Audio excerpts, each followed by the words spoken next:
বিশ্বকাপের পর প্রথম ম্যাচেই কোহলি রোহিতদের অভাব হারে হারে টের পেল টিম ইন্ডিয়া। দর্শক, আজ 3 ম্যাচ টি-20 সিরিজের প্রথম ম্যাচে টসে হেরে আগে ব্যাটিং করতে নামেন জিম্বাবুয়ে। আর ব্যাটিং করতে নেমেই জিম্বাবুয়ের ব্যাটাররা ভারতের বোলারদের তুপের মুখে পড়েন। এদিন ভারতের বোলাররা ভালো করলেও ব্যাটাররা তেমন ভালো করতে পারেননি। এদিন জিম্বাবুয়ে নির্ধারিত 20 ওভার শেষে 9 উইকেটে হারিয়ে 115 রান সংগ্রহ করেন।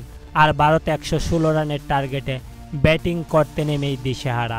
প্রথম পাওয়ার প্লেতেই হারিয়ে ফেলেন তিনটি গুরুত্বপূর্ণ উইকেট। তবে এদিন দলের গুরুত্বপূর্ণ ব্যাটার শুভমান গিলও তেমন একটা বড় ইনিংস খেলতে পারেননি। শুভমান গিল এদিন 29 বলে মাত্র 30 রান করেন। বলতে গেলে শুভমান গিলের ইনিংসটাই আজকের ম্যাচে ভারতের সবচেয়ে বড় ইনিংস। দলীয় 60 রান তুলতেই এদিন দলের গুরুত্বপূর্ণ 6 জন ব্যাটার এদিন সাজঘরে ফিরে যান।